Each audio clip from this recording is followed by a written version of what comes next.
ഇനി ഞാൻ നേരത്തെ പറഞ്ഞല്ലോ സ്ത്രീകളുടെ അവകാശത്തിന്, സ്ത്രീകൾക്ക് ഇസ്ലാമിൽ വോട്ടവകാശമുണ്ടോ? ജനാധിപത്യത്തിൽ ഇസ്ലാമിക രാജ്യങ്ങളിൽ വോട്ടിന്റെ ഏർപ്പാടേ ഇല്ല. കാരണം അവിടെ രാജഭരണവും ഖലീഫ ഭരണവും മറ്റു ഏർപ്പാടുകളൊക്കെയാണ്. ഇസ്ലാമിൽ അങ്ങനെ ഒരു സംവിധാനത്തെ കുറിച്ച് എവിടെയും പറഞ്ഞിട്ടില്ല.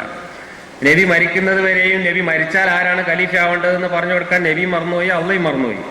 അതുകൊണ്ടുണ്ടായ ഇടങ്ങേറ് ചില്ലറയൊന്നുമല്ല. മരിച്ച അന്നേരം തുടങ്ങി ഗ്രൂപ്പിൽ അടി. ആ അടിയിൽ പിന്നീട് വന്ന ഖലീഫമാരൊക്കെ വെട്ടുകൊണ്ട് മരിച്ചു. അങ്ങനെ മുസ്ലിങ്ങൾ രണ്ട് സെക്റ്റായിട്ട് തിരിഞ്ഞു, ഷിയ സുന്നി എന്ന് പറഞ്ഞിട്ട് അടി. ഇന്നും അടി നടക്കുന്നു. ഏതൊരു വെള്ളിയാഴ്ച ഒരു പള്ളിയെങ്കിലും പൊട്ടാത്തതില്ല, ഒരു പള്ളിയെങ്കിലും പൊട്ടിത്തെറിക്കാത്ത ഒരു വെള്ളിയാഴ്ച ഇല്ല.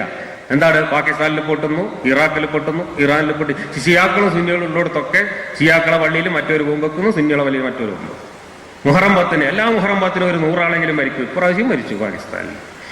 അത് സുന്നി ഷിയ സംഘടന. ഇവിടെ തുടങ്ങുന്നത് അധികാരത്തിന് വേണ്ടി, നബി മരിച്ച ഉടനെ അധികാരത്തിന് വേണ്ടി നടന്നിട്ടുള്ള വടംവലി. അള്ളാഹ് മറന്നുപോയി ഒരു ആയത്തിറക്കാൻ. നബി മരിച്ചു കഴിഞ്ഞാൽ